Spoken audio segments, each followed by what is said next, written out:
Innal hamdalillah nahmaduhu wa nasta'inuhu wa nastaghfiruh wa na'udzu billahi min shururi anfusina wa min sayyiati a'malina may yahdihillahu fala mudilla lahu wa may yudlil fala hadiya lahu wa asyhadu an la ilaha illallah wahdahu la syarika lahu wa asyhadu anna Muhammadan abduhu wa rasuluhu la nabiyya ba'dahu. Allahumma shalli ala Muhammad wa ala ali Muhammad kama shallaita ala ali Ibrahim innaka Hamidum Majid. Ikhwatul iman jamaah Majelis Ilmi Rahmatullah, sesuai dengan apa yang pernah tadi diumumkan atau saya pernah mengumumkan bahwa pada malam hari ini kita akan membahas masih di seputar masalah ikhtilaf, bahkan di antara masalah-masalah yang pernah saya sampaikan khususnya di Masjid Al-Ikhlas, saya kumpulkan bahkan insya Allah akan dijadikan sebuah buku yang berjudul Fikih Ikhtilaf. Pada malam hari ini kita akan mencoba membahas masalah niqab, masalah cadar, tentunya bagi wanita. Kalau bagi pria ya tidak ada. Tapi kalau mau ditutup silakan saja.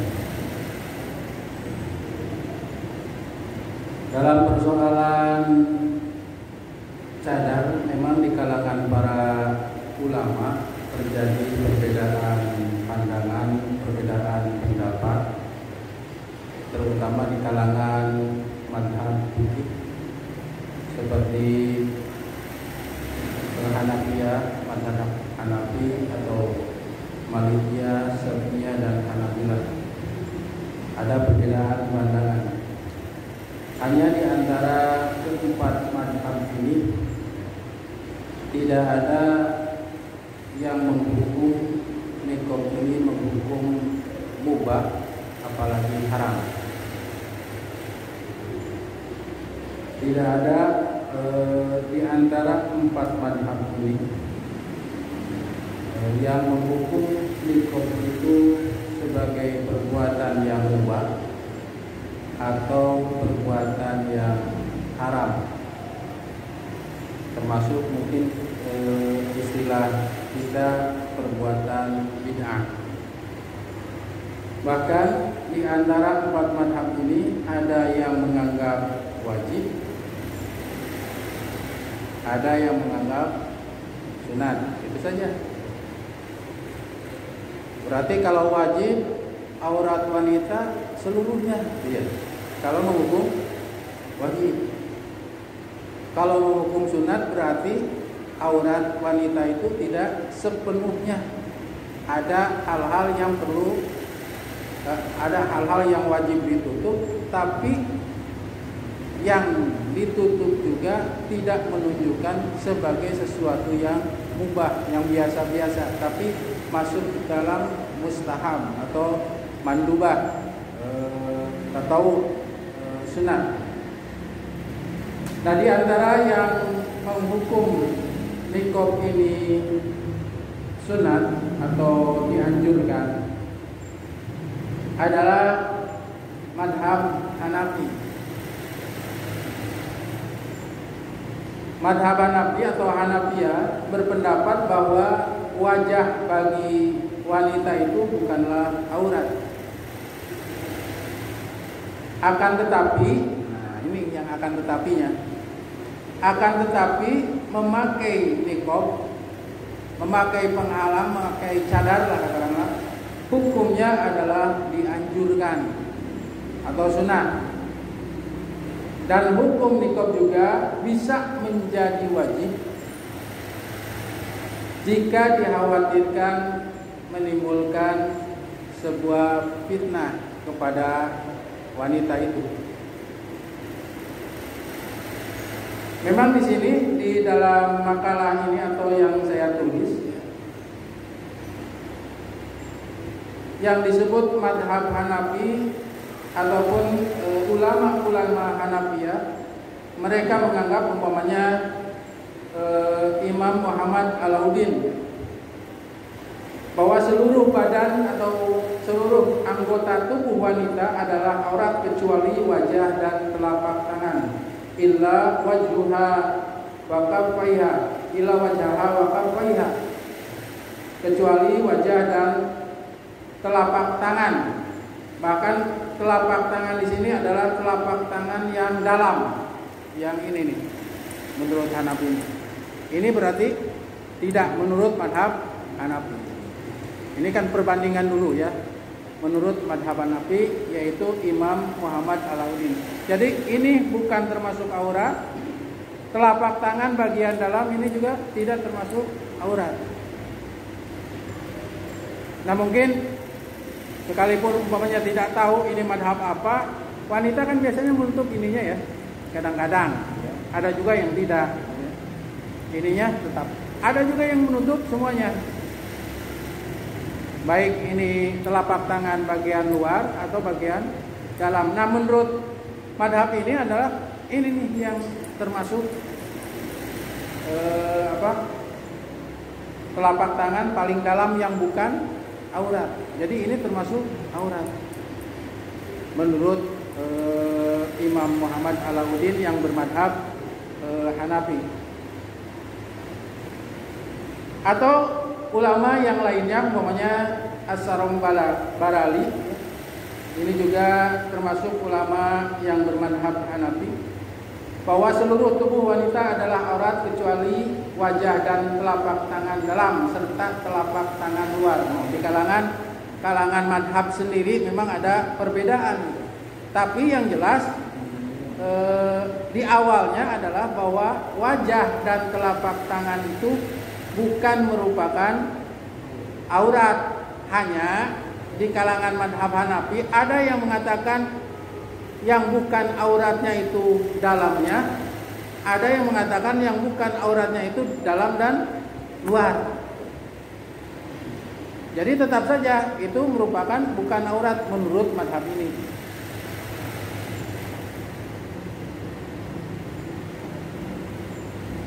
Nah inilah yang disebut dengan perbedaan di kalangan Hanafiyah juga. Sekalipun dalam satu sisi katakanlah bahwa aurat muka itu bukan merupakan aurat bagi wanita. Kemudian Ibnu Abidin juga mengatakan bahwa terlarang bagi wanita menampakkan wajahnya karena khawatir akan dilihat oleh para lelaki. Nah ini tadi yang dikatakan bahwa mereka menganggap memakai niqab itu bisa menjadi sesuatu yang wajib jika menimbulkan fitnah. Kan kalau dilihat dalam Al-Quran atau dalam hadis, ketika seorang alim melihat wanita, padahal kan melihat wanita di situ kan ditutup ya, ditutup pasti. Tapi kenapa Rasulullah disuruh memalingkan wajahnya ketika melihat wanita itu? Alim terus melong gitu, melihat gitu. Oleh Rasulullah dipalingkan. Maka ada istilah melihat seketika itulah rizki, tapi terus-terusan itulah dosa. Dalam Al-Quran yaguddu min absorihim. Padahal sebetulnya kalau dilihat dalam hadis itu bahwa wanita itu atau laki-laki itu bukan aurat. Pokoknya apalagi laki-laki ya, wajah yang disebut wajah dan kedua telapak tangan itu bukan aurat. Tapi kenapa dalam Al-Quran yaguddu min absorihim atau yagudna min absorihinna, hendaklah menundukkan pandangan baik itu wanita kepada pria atau pria terhadap wanita. Nah inilah yang dikhawatirkan oleh madhab ini. Sekalipun itu bukan aurat, maka menutup wajah itu atau memakai cadar itu bisa jatuh ke dalam wajib menurut Hanafiyah. Bahkan ketika ihram, ketika ihram ini dijadikan dalil juga. Ketika ihram itu kan disuruh dibuka ya, niqab itu. Mereka menjadi dalil bahwa sebelumnya diwajibkan di luar ihram gitu. Tapi di waktu ihram harus dibuka. Di waktu melaksanakan ibadah haji harus dibuka. Tapi di luar ihram itu wajib ditutup. Ada juga yang sebaliknya. Kalau itu wajib, tidak di sholat ataupun tidak di luar sholat, maka harus ditutup. Jadi dua atau satu kejadian bisa dihukum berbeda menurut ahli fikih itu. Kan ketika ihram kata Rasulullah buka. Kata yang tidak mewajibkan ini merupakan bukti bahwa itu tidak wajib. Kalau wajib bukan hanya di ihram, bukan hanya di luar ihram, tapi di waktu ihram juga mesti ditutup karena wajib. Kan wajib itu kalau melanggar ya, dosa. Kalau melanggar itu kan dosa, wajib itu. Tapi kalau mandubah atau sunat maka tidak apa-apa atau tidak mendapatkan sesuatu yang bisa mengakibatkan dosa. Tapi satu kejadian itu bisa menjadi dua hukum yang berbeda. Seperti halnya Ramadan Al-Buti menganggap bahwa kejadian ihram itu menjadikan dalil bahwa itu niqab itu wajib, gitu kan? Pengarang kitab sirah itu Ramadan Al-Buti kalau tidak salah.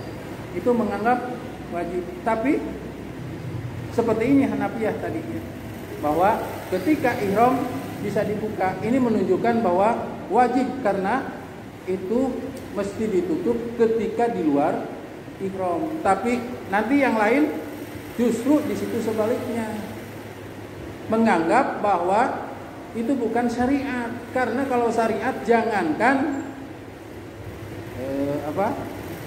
di luar, apalagi kalau sedang melaksanakan kewajiban. Kalau wajib gitu ya. Kan ihram itu merupakan sebuah ibadah. Nutup aurat juga merupakan sebuah ibadah. Tapi kenapa nutup aurat bisa gugur? Itu satu peristiwa saja bisa menghasilkan beberapa istimbat, menghasilkan hukum yang berbeda. Itulah dalam masalah fikih. Jadi variatif, menyimpulkan sebuah dalil itu. Nah, kemudian yang kedua, mazhab Maliki atau Malikiyah. Kalau yang disebut Malikiyah itu ya pengikut lah.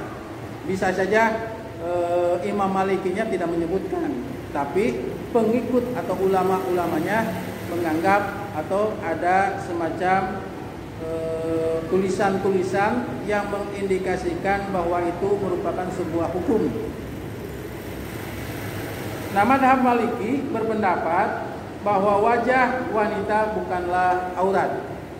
Tadi juga bukan ya, cuma menutup, bisa menyebabkan wajib kalau terjadi fitnah atau bahkan sunat ya jatuhnya gitu.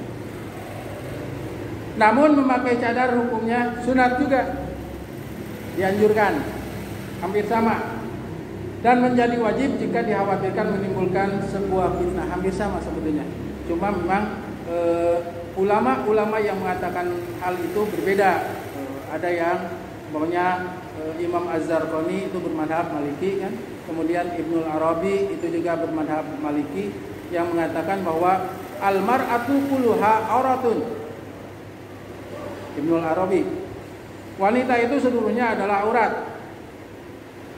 Badanuhu wa sautuha, badanuha wa sautuha.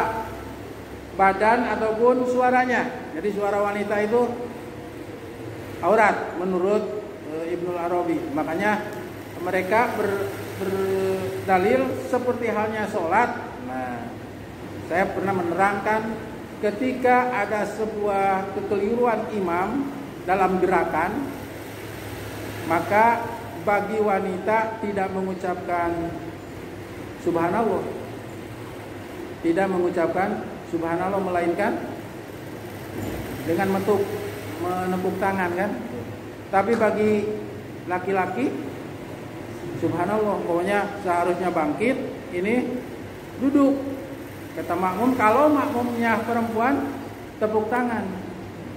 Tapi tepuk tangan bukan tepuk tangan kayak ke merpati, tepuk tangan. Tapi kalau makmumnya umpamanya laki-laki lagi, tentu kalau makmumnya laki-laki, imamnya laki-laki ya, tidak boleh imamnya perempuan membaca subhanallah.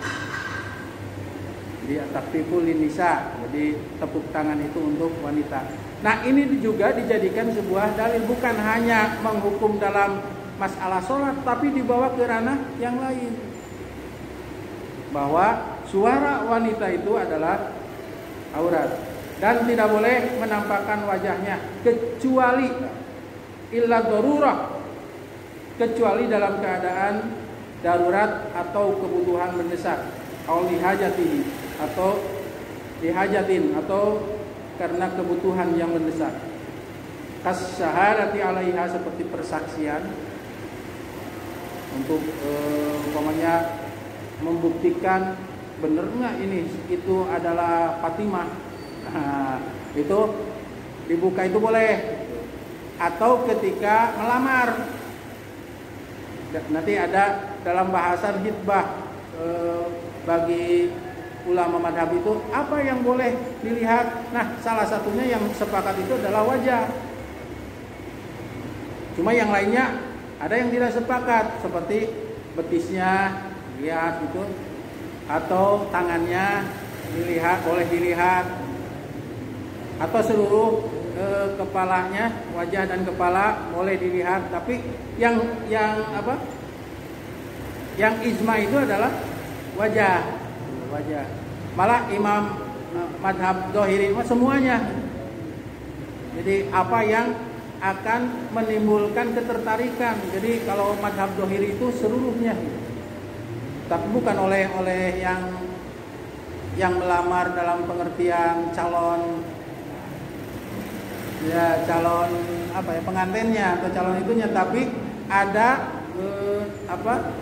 dari pihak wanita, pihak laki-laki, umpamanya wanita lagi melihat kondisi wanita itu yang dilamar, jadi dibuka, bukan di tengah-tengah itu, di kamar dilihat, nanti diberitahu ya cocok.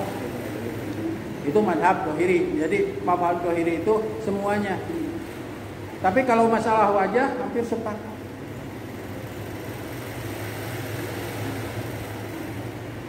Nah, seperti dalam hitbah atau dalam persaksian, karena persaksian itu harus jelas siapa ini orangnya. Oh, Fatimah, buka, nanti bukan Fatimah, dibuka dulu, oh iya anaknya Anu. Kan perempuan juga boleh jadi saksi, hanya memang batasan saksinya kan beda dengan laki-laki, banding 1:2 lah.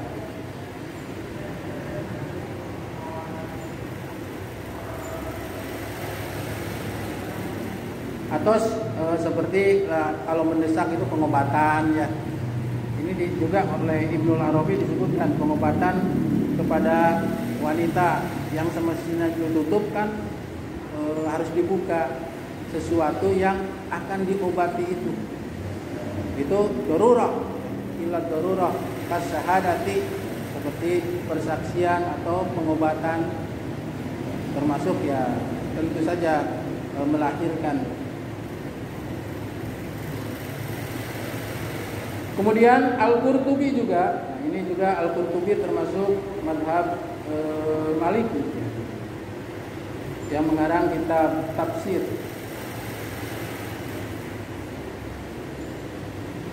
Beliau berkata, jika seorang wanita itu cantik dan khawatir wajahnya dan telapak tangannya menimbulkan fitnah, hendaklah ia menutup wajahnya.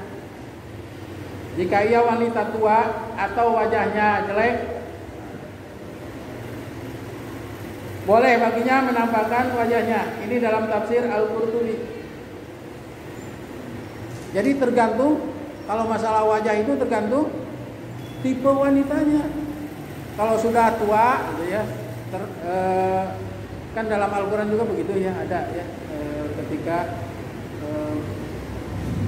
masalah yang sudah tua, mungkin di situ ditarik dalilnya. Makanya wajah boleh ditambahkan, atau pokoknya wanitanya wajahnya jelek. Tapi kan relatif jelek juga ya. Iya relatif. Karena pasti ya, kalau bapak-bapak umpamanya menikahi wanita, pasti yang pertama itu dulu karena kecantikannya. Meskipun tentu saja tidak sepakat oleh yang lain. Kalau sepakat tentu akan ke situ semua. Jadi beda apa ya, sekalipun mata melihat, memperhatikan, tapi terkadang penilaian akan berbeda. Sekalipun ada yang sama, kalau melihat umumnya ini oh wanita cantik. Ada juga yang sepakat oh jelek nih. Ada juga yang begitu. Tapi relatif. Nah itu madhab Maliki. Jadi sekalipun itu wajah bukan aurat, tapi disunatkan. Bagaimana dengan Imam Asy-Syafi'i atau madhab Syafi'i? Madhab Syafi'i bahwa aurat di depan laki-laki ajnabi yang asing bukan mahram adalah seluruh tubuh. Ini madhab Syafi'i. Jadi aurat bagi wanita kepada yang bukan mahram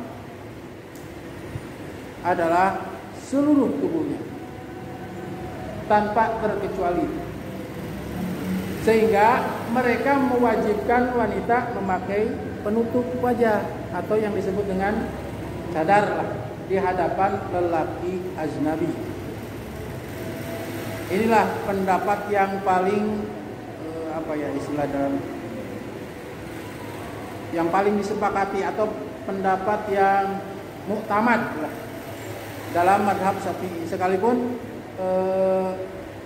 Syafi'iyah atau pengikut-pengikutnya memang sekarang tidak lagi ya, tidak menganggap sebagai sesuatu yang wajib, padahal madhabnya itu wajib dicadar itu. Umpamanya ulama yang bermadhab Syafi'i, Ibnul Qasim Al-Abadi, beliau mengatakan fayajibu, maka sudah menjadi wajib minal unsa, dari wanita, menutup ma'adal wajhi wal kafaini, selain wajah dan telapak tangan, walaupun penutupnya tipis. Jadi wajib sekalipun hanya ditutup oleh kain yang tipis, tapi tetap wajib ditutup. Dan wajib pula wa wujubu satrahuma, dan wajib pula menutup wajah dan telapak tangan karena keduanya adalah aurat, namun karena secara umum keduanya cenderung menimbulkan fitnah. Kalau menurut Ibnu Qasim yang bermadhab Syafi'i. Tapi dalam madhab yang tamat ya, dalam kesepakatan di madhab Syafi'i memang mengindikasikan bahwa madhab ini adalah mewajibkan menutup. Kemudian yang terakhir, sebelum kita ke pandangan Persatuan Islam mengenai madhab Hambali, Imam Ahmad bin Hambal, beliau mengatakan setiap bagian tubuh dari wanita itu kullu shay'in minha ay minal mar'ati auratun hatta tabri, Setiap tubuh bagi wanita adalah aurat, termasuk pula di dalamnya adalah kukunya. Jadi kuku ini termasuk aurat. Ini malah lebih kenceng lagi ya madhab Hambali, yang diidentikan dengan sering mengidentikan madhab Hambali itu kalau di Indonesia malah ke Muhammadiyah atau ke Persis. Sering diidentikan bahwa Persis itu adalah madhab Hambali, padahal bukan. Jadi menurut madhab ini malah lebih wajib lagi. Bagaimana dengan kita menyikapi tentang perbedaan pendapat seperti yang di atas itu?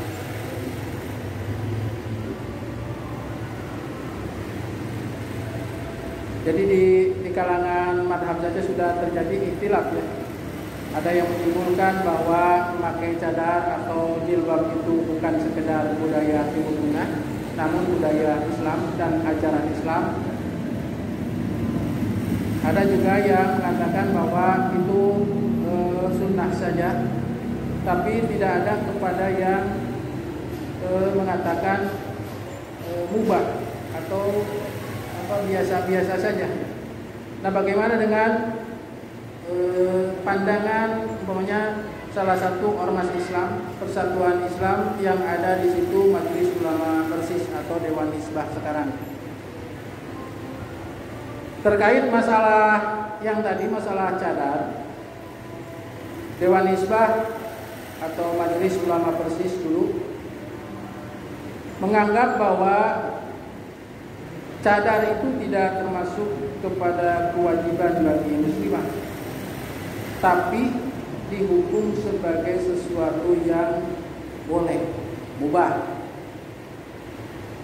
Jadi tidak termasuk bid'ah ya, tapi termasuk sesuatu yang boleh.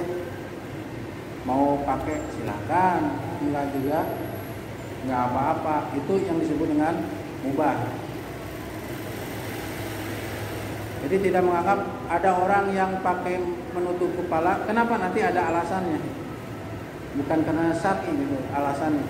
Kenapa? Karena itu merupakan sesuatu yang boleh. Kenapa boleh? Karena nanti dikaitkan dengan masalah budaya. Sesuatu yang biasa. Kalau sesuatu yang biasa, sebagaimana pakaian yang lain. Pada masa Rasulullah SAW pakaiannya tidak seperti ini. Apakah pakaian seperti ini adalah sesuatu yang haram karena tidak sama dengan pakaian Rasul, atau sesuatu yang sunnah? Nah, Persis itu adalah sesuatu yang mubah. Boleh pilih mana jenis pakaiannya. Yang wajibnya itu adalah menutup auratnya itu. Kalau jenis pakaiannya asal umpamanya sesuai dengan ketentuan hadis, tidak ketat, kan ada hadis yang tidak akan mencium wangi surga. Jangankan masuk, mencium wangi surga saja tidak akan dia bisa, yaitu nisaun kasiyatun ariyatun, wanita yang menutup dengan pakaiannya tapi ariyah, kelihatan auratnya. Bisa kelihatan itu bahan kainnya umpamanya yang tipis atau ketat, terlalu ketat sehingga liku tubuhnya itu terlihat. Nah, itu disebut nisaun kasiyatun ariyatun. Jadi sesuatu yang mubah. Hal ini berdasarkan firman Allah Ta'ala dalam Quran surat An-Nur ayat 31. A'udzubillahi minasyaitonirrajim. Wa qul lil mu'minati yaghdudna min absarihinna wa yahfazna furujahunna wa la yubdina zinatahunna illa ma dhahara minha. Dan katakanlah oleh Muhammad kepada wanita-wanita mukminat, hendaklah mereka menahan pandangannya dan memelihara kemaluannya, dan janganlah mereka menampakkan perhiasannya kecuali yang biasa nampak dari wanita itu. Ada kalimat kecuali ma dhahara minha. Sekalipun tadi juga menggunakan ulama-ulama madhab menggunakan juga ayat ini, tapi berbeda dalam pemahaman. Ma dhahara minha itu yang dhahir, sekalipun yang dhahir itu tidak bisa dilihat terus-terusan. Seperti umpamanya ketika wanita itu berjalan membelakangi kita, secara hukum itu bukan aurat karena tertutup, tapi ternyata kita tidak boleh memandang terus kepada orang yang berjalan, wanita yang berjalan, sekalipun membelakangi kita, terus dilihat, oh cara jalannya begini. Nah bisa saja seperti itu madhahara minha itu yang nampak itu. Nah, bagaimana dengan persatuan Islam di sini? Pada ayat tersebut di atas ada kalimat dan mereka tidak menampakkan yang tadi wala yubina zinatahunna illa ma dhahara minha, dan mereka tidak menampakkan perhiasannya kecuali apa yang tampak darinya. Dalam tafsir Ibnu Katsir, Ibnu Abbas radhiyallahu anhu memberikan penafsiran bahwa yang dimaksud apa-apa yang tampak itu adalah wajah dan kedua telapak tangan, baik itu dalamnya maupun punggungnya. Ini menurut ahli tafsir di kalangan sahabat ya, ketika menafsirkan wala yubdina zinatahunna illa ma dhahara minha, kata Ibnu Abbas, illa ma dhahara minha itu adalah wajah dan kedua telapak tangan, baik itu punggungnya maupun dalamnya, kata Ibnu Abbas. Jadi bukan penafsiran persatuan Islam, sebetulnya diambil dari penafsiran salah seorang sahabat yang dekat dengan Rasulullah SAW. Bahkan beliau atau Ibnu Abbas, saya pernah menerangkan, pernah didoakan Allahumma faqihu fiddin wa 'allamahu ta'wil, sehingga sebagai seorang yang ahli dalam Al-Quran atau sahabat yang paling terkenal dengan ahli tafsir. Bahkan mempunyai murid yang bernama salah satunya Mujahid, ahli tafsir juga. Ini merupakan bentuk bahwa doa Rasulullah SAW itu senantiasa mustajab, sampai didoakan begitu. Iman rahimahullah.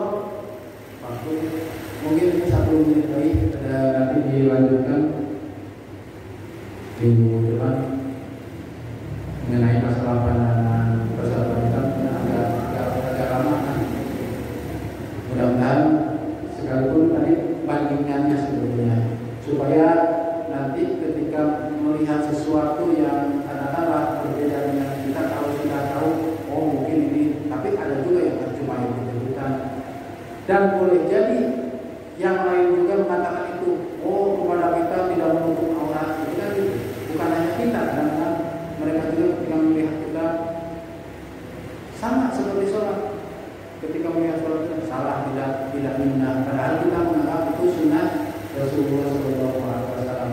Tapi kalau dengan adanya kajian seperti ini, paling tidak kita bisa memahami, oh inilah mungkin pengikut sekalipun cuma ikut-ikutan. Karena biasanya di kalangan orang-orang tertentu tidak boleh untuk menimba ilmu dari kelompok lain. Kalau kita kan silakan saja mau baca buku apa saja, terserah. Cuma tentu saja yang baik kita ambil, yang sulit kita ambil, dan terbuka untuk dikoreksi ketika pemahaman itu keliru. Ada waktu kurang lebih 10 menit, silakan kalau ada yang mau ditanyakan.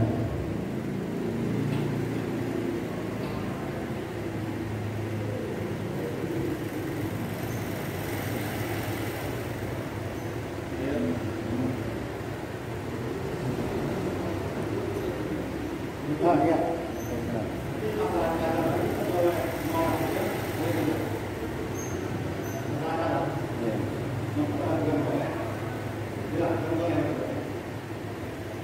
Ya kalau mubah itu tentu kita yang memilih mau pakai atau tidak. Kalau mubah itu seperti halnya sama seperti kita makan mubah, mau makan enggak belum lapar. Nah, itu pas kesini lagi saya lapar, makan itu mubah namanya. Sekalipun dalam mubah itu ada sesuatu yang bisa menjadi ibadah, seperti mengucapkan bismillah ketika mau makan, itu makannya mubah, tapi ketika mau caranya menurut Islam itu menjadi ibadah.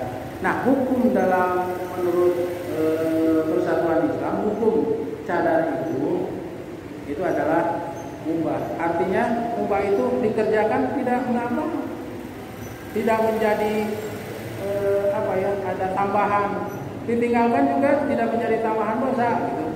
Tidak menjadi tambahan pahala, tidak menjadi tambahan dosa. Kalau ditinggalkan itu artinya mubah, boleh-boleh saja, silahkan. Karena itu nanti dalam keterangan yang lain disejajarkan dengan kebiasaan di suatu tempat. Kadang-kadang al-adat muhakamah itu di mana? Adat menjadi hukum itu di mana? Kalau adat Arab disimpan di sini bukan adat muhakamah, justru adat di sini umpamanya memakai baju koko ya, atau memakai begini, itu al-adat muhakamah. Ketika orang melihat pakai jubah atau bukan tidak boleh. Tapi jangan sampai ini adalah adat Rasulullah, nah gitu lah. Atau kebiasaan Rasul menjadi wajib, tidak, karena itu merupakan sesuatu yang boleh memilih. Seperti Bapak pakai kaos, kalau umpamanya ke Arab, umpamanya ini bukan budaya Arab, umpamanya budaya Arab adalah memakai gamis ya sampai itu.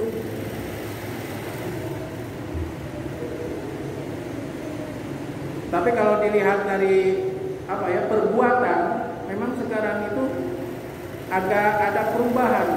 Kalau memang semuanya ingin seperti adat orang Arab dalam sisi pakaian supaya lebih dalam tanda kutip menyunah, gitu ya, seolah-olah wah ini sunnah Rasulullah SAW. Ya sebagaimana saya sering menjelaskan tentang masalah jenggot, silahkan saja mau dipanjangin sampai sini. Kalau sifatnya mau memanjangin ya. Cuma terjadi perbedaan kan, boleh diurut nggak semuanya, kan itu yang adanya. Bagaimana orang yang tidak punya jenggot? Nah, kan tidak semua gitu ya, tidak semua. Oh, nggak apa-apa, satu juga, sampai panjang, satu helai. Nah seperti tadi, ya. Jadi mubah itu adalah boleh memilih, boleh itu, cuma tidak menjadi sesuatu yang kepada kitanya itu nambah dosa atau nambah pahala. Jadi bisa memilih. Hanya ketika kita mencaci orang yang pakai niqab itu tidak boleh. Begitu juga orang yang berniqab, oh itu tidak tutup aurat. Nah itu yang sulit. Kalau menurut pandangan dilihat dari keputusan Dewan Islam. Karena nanti ada juga bagaimana menurut Muhammadiyah namanya ya, Muhammadiyah tentang niqab. Kalau NU kan kalau masalah fikih atau masalah kuliah itu sudah langsung mengambil makna, gitu ya. Kecuali masalah kontemporer seperti bab kasih bagaimana hukumnya itu baru di baksul masail. Kalau masalah takbir gimana? Biar saja punya fakul atau yang satu lagi itu. Kifayatul Ahyar ya, kitab-kitab Kifayatul Ahyar itu sudah itu syarat-syaratnya, hukum-hukumnya dan lain sebagainya. Nah di situ itu madhab ya. Sekalipun di satu sisi kadang-kadang berubah madhab itu apabila pergi haji, kemudian dia gimana susah gitu. Ya, ya. Ada lagi yang lain? Ya, boleh.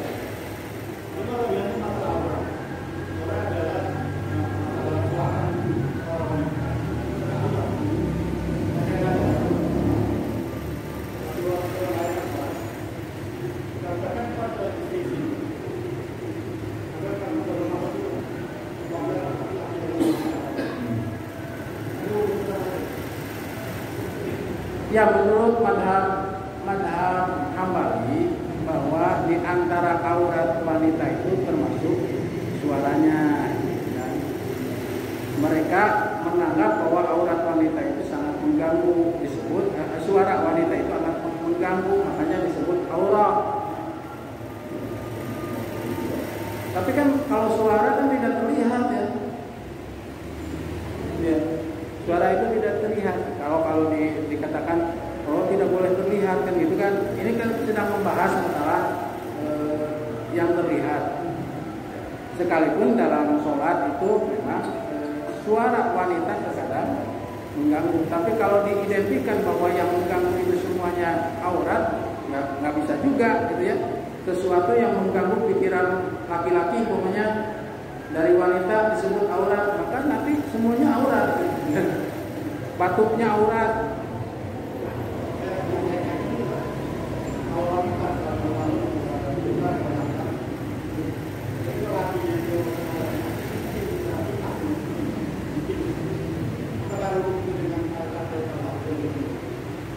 Iya, makanya dalam ketika para sahabat mau bertanya kepada istri Rasulullah, warail hijab, dihalang gitu ya, pakai penghalang. Itu ayat hijab itu keinginan salah seorang sahabat supaya tidak terjadi kayak bebas gitu terhadap istri Rasulullah, maka turun ayat hijab itu. Sampai mau bertanya itu di warail hijab, bukan berarti ini juga bukan berarti menandakan bahwa itu aurat kan gitu. Bertanya kepada Aisyah, terus tiga orang datang menemui Aisyah, bagaimana ibadah Rasulullah, diterangkan oleh Aisyah. Kemudian menganggap ibadahnya biasa-biasa saja. Ada juga yang berdiri sampai kelihatan merah mukanya. Ya, seorang wanita bertanya kepada Rasulullah itu sampai kelihatan merah. Nah, ini menandakan ternyata kelihatan oleh siapa? Yang meriwayatkan hadis, yaitu sahabat itu. Wanitanya sampai memerah. Berarti kan terbuka. Nah, itu. Langsung bertanya kepada Rasulullah. Sampai ada yang meminta supaya Rasulullah itu secara khusus mengajarkan kepada kaum wanita. Bukan hanya kepada keseluruhan antara laki-laki dan wanita, tapi khusus kepada wanita untuk mengajarkan sesuatu. Di samping kadang-kadang oleh istrinya yang terutama masalah keluarga itu langsung bertanya kepada istri Rasulullah SAW. Tapi yang jelas kalau dimasukkan ke dalam aurat wanita itu tentu saja bukan sesuatu anggota badan. Tapi kalau sistemnya adalah mengganggu, tidak berarti setiap yang mengganggu itu aurat. Nanti ada hadisnya yang dianggap bahwa suara wanita itu aurat.